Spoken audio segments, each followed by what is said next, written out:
vamos a estar profundizando un poco más en lo que es la dimensión social de la fe, ¿verdad? Un tema bastante, pues muy interesante y sobre todo también exigente. Este tema, ahorita vamos a ver de qué se trata esto que les estoy platicando. La dimensión social de nuestra fe. ¿Qué tiene que ver nuestra fe con lo social, verdad? Vamos a empezar con una oración. Y ahorita les explico también quién hizo esta oración, porque eso pues todavía es más interesante, más que las palabras que diga esta oración que ahora les comento, sino qué vida hay detrás de ella, ¿verdad? ¿Quién es el orante que de alguna manera nos presta hoy su voz? Muy bien. En nombre del Padre, del Hijo, del Espíritu Santo. Amén. Fácilmente te decimos que te hallamos en el pasar de la vida, pero en realidad nuestro interior está casi siempre vacío como un enorme inmueble. Los gestos cristianos, las frases, nos salen de la periferia con la carga amortiguada. Nos falta vida interior, en el silencio o sin él, pero eso sí, queremos aferrarnos a ti en lo profundo, penetrándonos como un murmullo de manantial. Señor, ahora sentimos nostalgias de oración, pero esta debería ser nuestra hambre cada día y no solo un fin de semana o el tiempo aquí de cuarentena o este martes. La corriente de los hechos va dejando un pozo que entierra nuestra verdadera vida y ni siquiera sentimos nuestra indigencia. Hace falta que te ancles en nosotros tan hondamente para que no seamos siempre islotes contracorrientes, testigos inoportunos del invisible. Pero nos falta amor, nos falta entusiasmo. Activa tu presencia para incendiarlo todo. Quisiéramos ser una vena profunda, unida a ti, fuente de agua viva, y no solo charcos que se evaporan. Nos sobra activismo. Aprovechamos excesivamente el tiempo en vez de gastarlo en adoración junto a ti. Quisiéramos anticipar la eternidad y tranquilizarnos contemplando tu rostro. Bueno, como que esta oración me pareció, aquí hay unos mosquitos, me pareció que se aplica un poco a algo que estamos pasando. Tiempo de alguna manera de silencio obligado. Pero ¿quién de esta oración? Tiene aquí varias oraciones muy buenas que a ver si se consiguen. Es un librito que se llama, aquí les va a aparecer al revés, ¿verdad? Pero Oraciones a quemarropa, Luis Espinal. ¿Quién era Luis Espinal? Es la introducción a nuestro tema de hoy. ¿Quién era? Vamos a ponernos acá, aunque ya se nos está yendo el sol, ¿verdad? ¿Quién era este Luis Espinal? Investíguenlo por ahí, aunque sea en Wikipedia famosa. Luis Espinal era un español catalán. Se metió de sacerdote. Después, ya siendo sacerdote, estudió cine y televisión, periodismo. Entonces era también periodista, siendo sacerdote. Y como en ese tiempo en España estaba la dictadura, empezó a tener problemas porque ejercía el periodismo, empezó a salir en televisión y hubo un momento que lo censuraron, le dijeron, oye, no puedes andar diciendo esas cosas, señalando las injusticias y demás. Entonces lo querían callar y él renunció a su programa que tenía de televisión. Eso era en España. Y después de eso se fue de misionero a Bolivia. Eso era a finales de los años 60, para que ubiquen más o menos. Hace ya 50 años, ¿no? Un poco más. Se va de misionero a Bolivia, pero con su vocación de sacerdote y su vocación también de periodista. Pero ya desde antes él tenía muy clavado en su corazón una herida abierta para buscar la justicia social, ¿verdad? Le hería profundamente pues, las injusticias. Cuando llega a Bolivia se encuentra con muchísima injusticia, con mucha persecución a aquellos que estaban buscando condiciones más dignas de vida.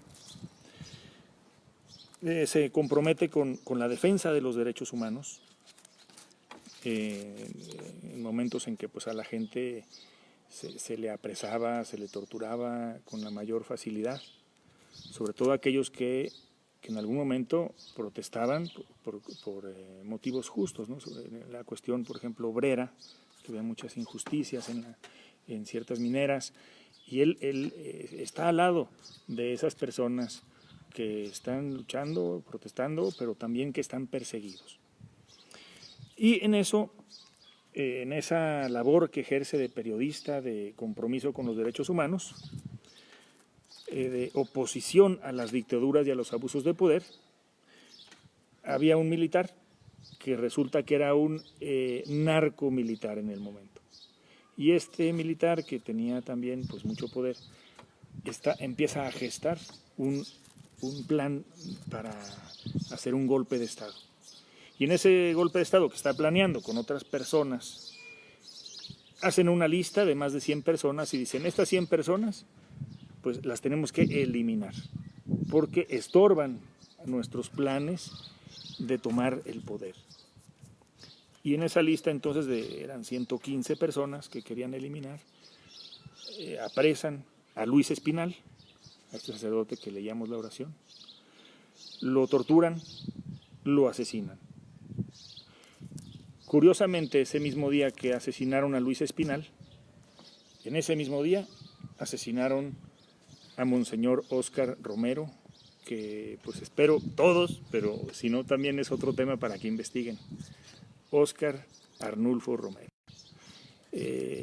Por motivos bastante parecidos, de posicionarse a favor de los pobres y en contra de las injusticias, asesinan a Óscar Romero. Y eso fue en El Salvador, y en Bolivia asesinaron a Luis Espinal. Después de muchos años, hace poco, creo que fue ya hace 5 años, pasa rápido el tiempo, el Papa Francisco estuvo en Bolivia y se detuvo en el lugar donde asesinaron a Luis Espinal. Bien, en ese lugar de podríamos decir, de su martirio, ¿verdad? Pensando en Luis Espinal, podríamos pensar en ese mismo día también que asesinaron al obispo del Salvador, Óscar Romero. Estamos nosotros insertados en una historia de cristianos que han sido testigos. O sea, testigo es yo voy al frente y doy un testimonio con mi vida. ¿De qué? Pues de lo que creo, de mi fe, de mis principios. Y nosotros, al llamarnos cristianos, nos decimos, ¿no? Seguidores de Jesús, cristianos, bautizados, traes tu medallita, X. Estamos insertados en una historia de hombres y de mujeres que incluso con su vida se han comprometido por causas justas. Por causas justas. Testigos de compromiso valiente, compromiso en el que han empeñado su vida por la defensa de la justicia. Y hay pues muchos más, recientes, como estos dos que les acabo de decir, Luis Espinal, Óscar Romero. Rutilio Grande de la época y también de Óscar Romero y de El Salvador, Dorothy Day, mujer en Estados Unidos,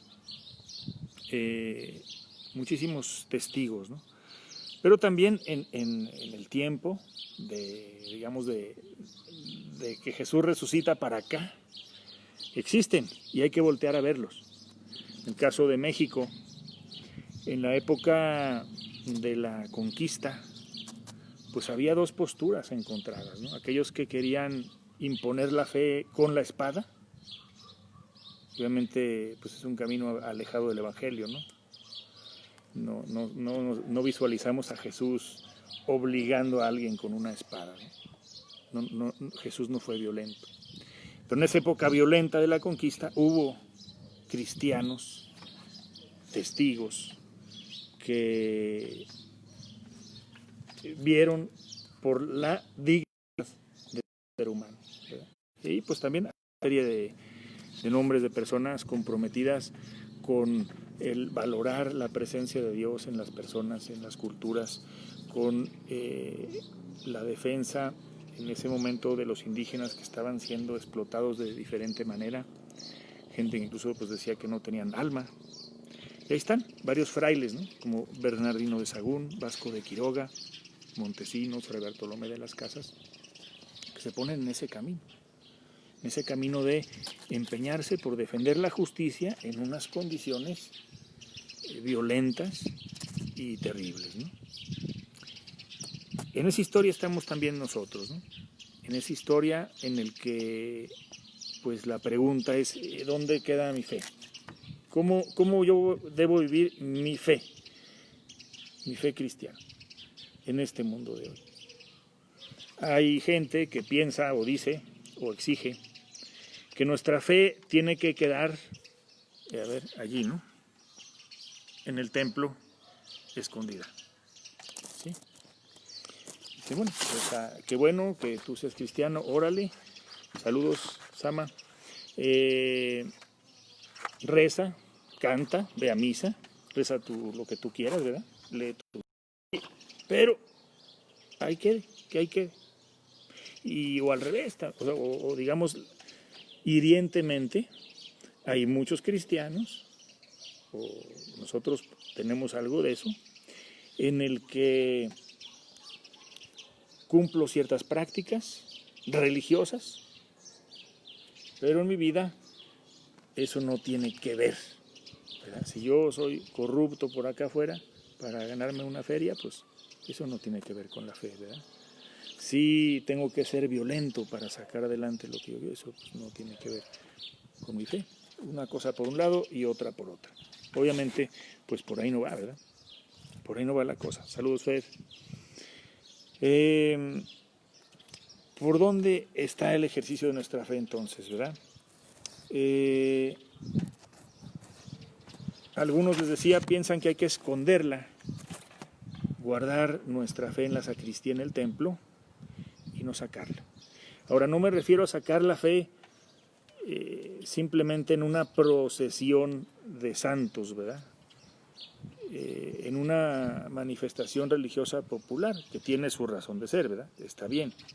Pero no es nada más, ahora sí que sacar un santito por las calles y ya. No es eso a lo que me refiero con que la fe salga también fuera del templo. Me refiero más bien a que nuestra fe nos tiene que comprometer de tal manera que empeñemos la vida por las causas justas, por las causas que humanicen este mundo, que hagan este mundo mejor. Entonces, no necesariamente es siempre algo directamente religioso, sino mi fe me ilumina y me lleva a comprometerme por una vida más sana, relaciones más sanas con los demás, por defender al pobre, al oprimido, al que sufre injustamente, por buscar mejores condiciones de vida para mí o para mi comunidad, para denunciar también aspectos en los que no se está respetando a la persona, como por ejemplo Luis Espinal en cuanto a los derechos humanos, ¿no?, que defendía. Y por eso pues a él le dirían, oye, pues, ¿qué hace este padrecito metido a periodista? Porque él denuncia a los que están torturando, a los presos. Él llegó a hacer una huelga de hambre con familias de mineros para pedir la liberación, ya se nos cayó el teléfono, para pedir la liberación de presos políticos que había en ese momento. Entonces, ahí es a donde voy, ¿verdad? Nuestra fe implica un compromiso valiente en esta sociedad para un mundo más humano y más digno de llamarse humano, en el que todas las personas quepamos, ¿verdad? Que no sea el mundo más humano para unos poquitos, ¿no? O sea, en el que todos tengamos ese espacio de vida plena. Nuestra fe entonces tiene que ver también con eso. Si nuestra fe nada más se reduce a una oración individualista, pues está muy deteriorada, estaría una fe muy deforme, ¿verdad? Deforme, no está completa, no está armonizada. Si queremos una fe plena, pensemos en un árbol bonito. Aquí tenemos un mezquite muy bonito, vean, qué mezquite tan precioso, ¿verdad? Hace poquito, pues que era la floración, estaban un montón de abejas ahí. Aquí se escuchaba el zumbido. Bueno, un mezquite hermoso, que te dé una buena sombra, ¿no? Nuestra fe tiene que crecer armónicamente. Y un ingrediente, entonces, necesario para que nuestra fe crezca también en esa armonía, va a ser nuestro compromiso social.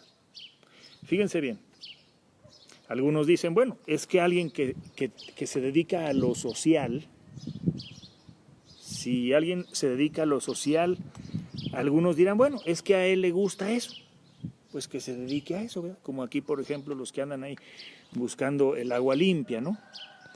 En su momento el movimiento que hubo para parar la planta de cianuro, ¿no? Son ejemplos. O las madres y familiares de desaparecidos que están buscando justicia y encontrar dónde quedaron o dónde están sus hijos. Son movimientos por la justicia. Pero unos dicen, bueno, si hay un cristiano que se quiere dedicar a eso, pues que lo haga, ¿verdad? Como a otro le gustará un tipo de canto y a otro tipo de canto. No. El compromiso social es esencial al cristiano. Es esencial. O sea, este mezquite que yo les enseñaba atrás, algo esencial es que tenga agua. O sea, eso no le puede faltar. A lo mejor las macetitas que ven por ahí, pues esas macetas son accesorias, pueden o no estar. Y sigue viviendo el mezquite. En el caso de nuestra fe, hay varios elementos esenciales, no es el único, pero sí necesitamos el agua, necesitamos el aire, necesitamos el sol. Bueno, pues la dimensión social es el agua, sin el cual no podemos vivir, nuestra fe no vive. ¿Sí? Y es algo que ha estado un poco relegado, olvidado. ¿Sí? Y en nuestro mundo y en nuestra sociedad se ve esa división tan grande. Yo socialmente soy uno y por acá dentro de la iglesia soy otro, digamos ahí en mi altar personal. No. Hay que pensar muy bien y saber analizar lo que está pasando en el mundo para decir, bueno, yo, ¿esto a qué me mueve? Mi fe a qué me está moviendo y voy a meter mi vida en ello. Cuando vea que alguien sufre injustamente, cuando veo que hay condiciones que causan muerte, ¿cómo pongo yo vida ahí? Ahora ahí va la fe. Saludos, Eva. Y esto que yo le estoy diciendo tampoco es idea mía. Se me ocurrió ahí, les voy a contar. No, es algo que corresponde también a la enseñanza de nuestra fe cristiana católica, ¿verdad? Les digo, un poco olvidado a veces, pero es parte fundamental. Primero porque estamos en esa historia de mártires, de testigos, que con su vida han vivido su fe así, dando su vida por las personas que sufrían, por los que sufrían y comprometiéndose. El primero de ellos se llama Jesús de Nazaret. Hace poco pues lo recordábamos en la cruz, ¿no? Y después de él han habido otros más que también han sufrido la cruz por su compromiso con la justicia. Y ha habido un desarrollo en el que también la iglesia va reflexionando, va pensando, va haciendo oración y va como el arbolito creciendo. Especialmente aquí en América Latina, que hay tantas injusticias, no sé si saben, de todo el mundo, América Latina es lo más desigual, creo que hace poquito les comentaba eso, y México también, desigual, o sea, la mayor distancia entre la franja más rica y los más pobres, o sea, un gran abismo ahí, la desigualdad, muy presente en América Latina, pero tenemos una historia también de mucha violencia. Vean cuánta, pues no necesito que les explique mucho más, lo vivimos, ¿no? La violencia, todo lo que lleva ahí, de inseguridad, y bueno, ya no le digo más, de corrupción. Eso pues nos tiene que llevar a pensar, ¿verdad? En esta sociedad que decimos cristiana y católica, le falta algo muy importante para que seamos o los cristianos, seamos la levadura, que decía Jesús, seamos la luz, seamos la sal. Y entonces en América Latina, que ha habido tantas injusticias y ha habido tanta desigualdad y miseria y todo, pues se ha dado esa reflexión desde la fe, decir, bueno, en nuestro continente o en nuestra patria, México, ¿cómo combinamos nuestra fe con esto que está pasando? También pues todo el mundo indígena, ¿verdad? Por tantos años relegado o discriminado.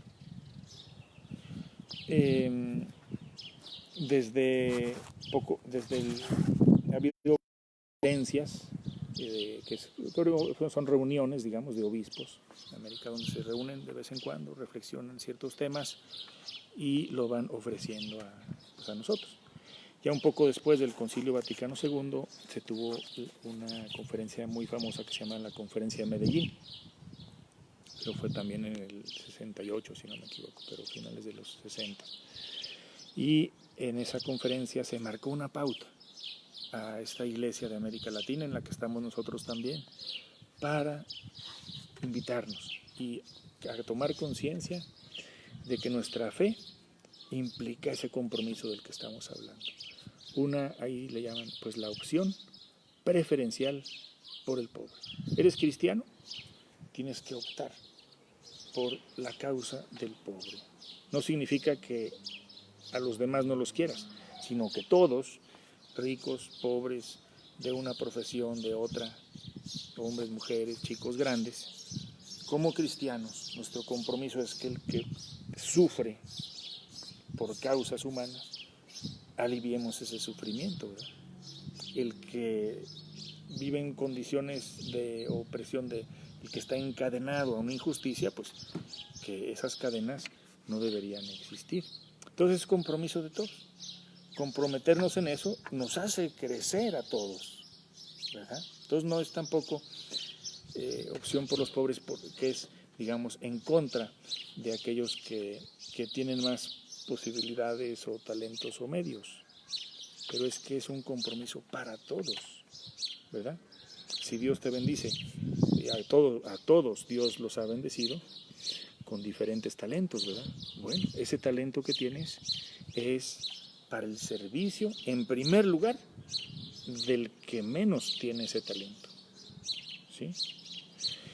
Y entonces hay diferentes momentos en la iglesia que nos va invitando a darnos cuenta de eso.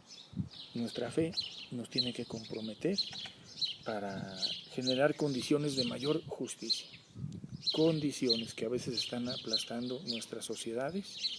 Tenemos que ir quitando eso que estorba, no solamente a nivel individual, sino a nivel social o, como dicen, estructural, es decir, a nivel de leyes, de formas de hacer las cosas, donde se va generando más injusticia, no porque este sea bueno o malo, sino porque estamos así hechos o organizados de tal manera que al más débil le va a costar cruzar esa barrera, ¿verdad? Saltar ese muro por su misma debilidad, y entonces ese se va a quedar siempre más rezagado. Y el que tiene más posibilidades, pues fácilmente va a tener todo para cruzar aquello, hasta con ayuda de otros y todo. Entonces, es decir, esas condiciones de desigualdad nos llaman también, nos tienen que tocar el corazón y la fe. E incluso, bueno, les menciono ya de más reciente, una frase aquí del Papa Benedicto, cuando todavía fungía como Papa. Él en la conferencia, les decía, estas reuniones de obispos de Medellín, que fue hace no tantos años, él les mandó un mensaje a esta conferencia de Aparecida, me equivoqué, a la conferencia de Aparecida en Brasil, de los obispos latinoamericanos, y tiene esta frase muy apretada, a ver, piénsenle bien para que le agarren la onda, pero está muy al centro. Dice: la opción preferencial por los pobres está implícita, está dentro, o sea, la opción, el yo estar del lado de los pobres y de su causa, está implícita, está inseparable En la fe cristológica, aquí les digo que muy apretado esto, en la fe cristológica, en aquel Dios que se ha hecho pobre por nosotros para enriquecernos con su pobreza. O sea, ¿qué quiere decir esto? Nuestra fe es en Cristo. Yo digo, yo creo en Cristo, sí, ok, y luego creo en Cristo, y Cristo, ¿quién es? Es Dios que se ha hecho pobre por nosotros. Entonces yo amo a Cristo y que Él se ha hecho pobre, pues entonces yo tengo que de alguna manera también ir demostrando eso, ese amor a Cristo, en aquellos con los que Él se identifica, que está en todos, pero se identifica de una manera muy especial con el pobre y con el que sufre, y con como Él sufrió en la cruz, ¿verdad? Eso dijo el Papa Benedicto. Ahora, el Papa Francisco ha tenido muy presente también esto de lo que les estoy hablando. O sea, casi diario el Papa Francisco nos está diciendo o recordando este tema, ¿verdad?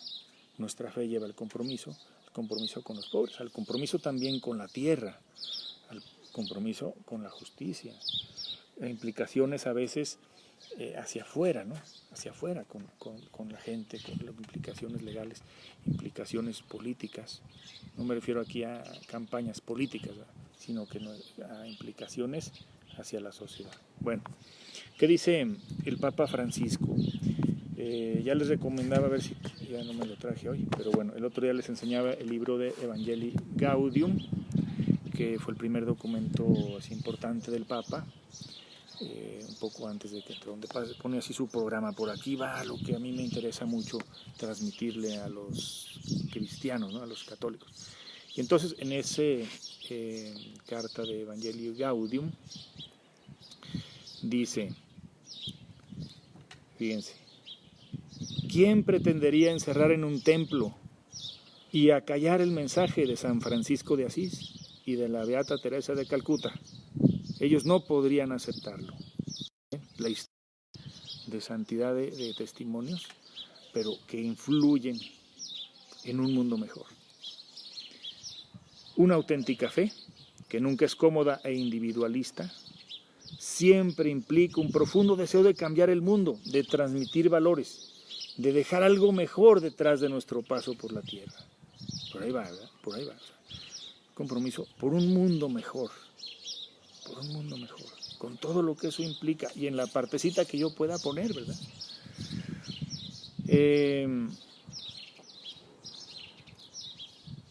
Amamos este magnífico planeta donde Dios nos ha puesto y amamos a la humanidad que lo habita con todos sus dramas y cansancios, con sus anhelos y esperanzas, con sus valores y fragilidades.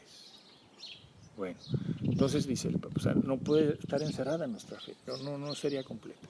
Hay que, nos tiene que salir a esa vida, la vida del mundo, la vida cotidiana, ¿verdad? Donde está nuestro trabajo, nuestra actividad, o donde incluso no hemos llegado, pero se necesita que lleguemos.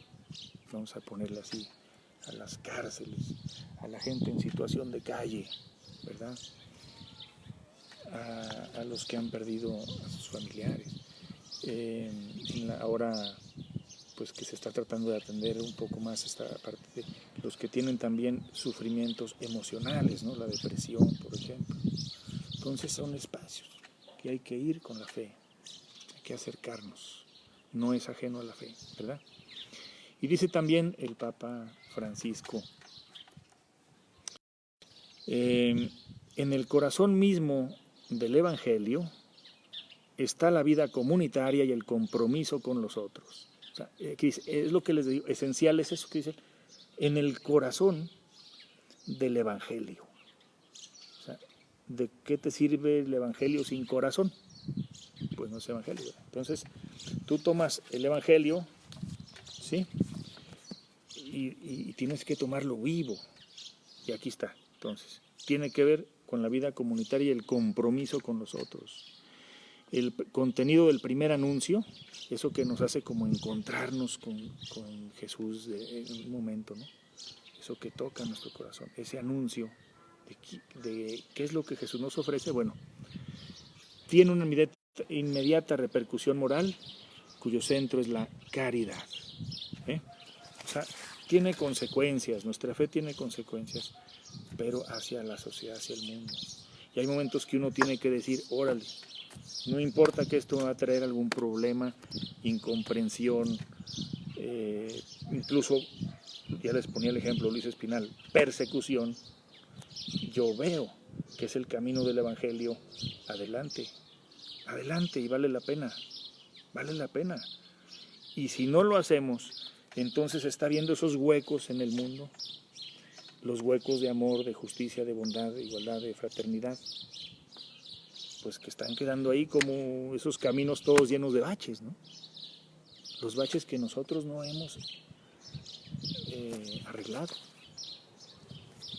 Entonces el Papa Francisco, les digo muchas veces también, que ustedes estén atentos a sus mensajes y van a ver realmente esto que les estoy diciendo en él. Pero todo esto que nos dicen los papas y las conferencias episcopales y que estos y los otros y tal, incluso los santos que yo les decía ahora, pues estamos hablando acá de nuestra fe cristiana, entonces de nada valdrían, fíjense, de nada valdría lo que nos diga el Papa si Jesús no lo hubiera hecho. Si no lo viéramos eso en la vida de Jesús, ese es donde está la raíz de todo esto. Entonces, en realidad, si lo dice el Papa o esto, hay que ver, ¿dónde está la raíz? En Jesús, Jesús de Nazaret. Y ese es realmente donde nosotros también tenemos que buscarle, ¿no? Ahí es donde tenemos que buscar nosotros echar raíz, nosotros ir a esa fuente, ese manantial, Jesús de Nazaret. ¿Cómo vivió Él y qué enseñó Él? Con lo que estamos diciendo hoy, ¿no? El tema es la dimensión social de la fe. O en otras palabras, ¿nuestra fe la vamos a dejar allá escondida o va a salir a dar fruto? ¿Sí? ¿Cómo vivió Jesús? Vean ustedes, ¿no? Repasen. Pero Él, como veíamos en no se dejó vencer por el miedo ni por la comodidad, ni tampoco hizo compromisos o componendas, ajustes con el poder por conveniencia. Jesús es algo que vemos, no se dejó llevar por conveniencia, esto me conviene a mí, me va a dar y no. Mi padre me pide esto, órale. Llegó a tener también conflictos fuertes con los poderosos, por ejemplo, el conflicto con el templo, que es muy evidente, ¿no? Va teniendo ese conflicto con el templo, que era un lugar de poder y de abuso y de corrupción en el tiempo de Jesús. Entonces, Jesús vivió un compromiso valiente, incluso oponiéndose a fuerzas muy grandes, ¿no? Jesús fue en un régimen violento. Ustedes vean el mundo en el que vivió Jesús, pues parecido al nuestro, o sea, mucha violencia. Dominados por el Imperio Romano, la parte religiosa también pues corrompida y viendo solamente lo exterior y tratando de sacar dinero de la gente. Pero en ese mundo violento, Jesús se compromete y pone el arma, digamos así, que él tiene, que es su propia no violencia, pero activa. O sea, Jesús fue un no violento, pero no pasivo, hagan lo que quieran, no. No violento, activo, comprometido. O sea, él no se dio al mal, ni a la violencia, no se hizo violento con los violentos. Puso siempre el amor y su firmeza, su compromiso, sus principios por delante. Sus principios, sus compromisos con el débil, ahí lo vemos muchas veces, con los que en su tiempo eran considerados otra vez se nos cae esto, con los que se consideraban pues lo peor, ¿verdad? Es donde Jesús lo vemos. Los leprosos, los extranjeros, los niños, los enfermos, ciegos, para ellos eran como los que no contaban, ¿verdad? En su actuar de Jesús vemos ese compromiso. La fe de Jesús, digamos, bueno, su vida de relación con Dios, con su Padre, le lleva a meter su vida con los hijos de Dios sus hermanos. Los hermanos, nosotros seríamos los hermanos de Jesús, ¿no? Entonces Jesús se pone de nuestro lado. Y en sus enseñanzas, primero su obrar y su vida, pero también en sus enseñanzas nos lo recuerda Jesús. Por ejemplo, les pongo dos textos que son, como diría el Papa ahora, ¿no? Corazón del Evangelio. Corazón. Y aquí dice, cuando Jesús subió al monte, se sentó, se le acercaron sus discípulos, entonces comenzó a enseñarles con estas palabras. Dichosos o bienaventurados, los pobres en el espíritu, porque de ellos es el reino de los cielos. Dichosos los afligidos, porque Dios los consolará. Dichosos los humildes, porque le darán la tierra. Fíjense en esto, Esto aquí resume lo que hemos estado diciendo. Dichosos los que tienen hambre y sed de justicia o de hacer la voluntad de Dios, porque Dios los saciará. Dichosos los misericordiosos, porque Dios tendrá misericordia de ellos. Los limpios de corazón, porque ellos verán a Dios. Y aquí viene otra muy buena. Dichosos los que construyen la paz. Construyen la paz. Hay violencia, pero hay que construir la paz, ¿no? Dichosos los que construyen la paz, porque Dios los llamará sus hijos. Dichosos los perseguidos. Ahorita poníamos el ejemplo de Luis Espinal. Por hacer la voluntad de Dios, porque de ellos es el reino de los cielos. ¿Cómo la ven, Y por último, concluyendo, les dejo como esto para que lo mediten, lo saboreen. Es cuando Jesús pone el ejemplo de nuestro encuentro definitivo último con Dios, ¿no? Y entonces, pues que Dios va a separar las cabritas de las borregas. Y vengan, benditos de mi Padre, tomen posesión del reino preparado para ustedes de la creación del mundo. Y aquí está. Porque tuve hambre, me dieron de comer, tuve sed, me dieron de beber. Era extraño, me hospedaron, estaba desnudo, me vistieron, enfermo, me visitaron, en la cárcel y fueron a verme. Todo eso es compromiso concreto con el hermano, ¿verdad? O sea, lo que la fe tiene que ver con esto. Porque luego ellos dijeron, oye, pero ¿cuándo te vimos así? ¿Cuándo te vimos enfermo? ¿Cuándo te vimos hambriento? A ti, Jesús. Bueno, aquí está la clave de todo, dice. Les aseguro que cuando lo hicieron con uno de estos mis hermanos, conmigo lo hicieron. Este es el núcleo del Evangelio. Ya si cumplimos esto, pues ya la hicimos. Bueno, este tema de hoy es una introducción a lo que podríamos llamar la pastoral social o el compromiso del cristiano. Y en concreto fue la dimensión social de la fe. Sí, tenemos fe, creemos en Dios, creemos en Jesús, ok. ¿Crees en Jesús? Tienes que tener un compromiso social en tu vida. Todos, no nomás al que le da por eso, ¿verdad? Ese es de todo cristiano. Bueno, pues ahí le dejamos con estas bienaventuranzas, ¿verdad?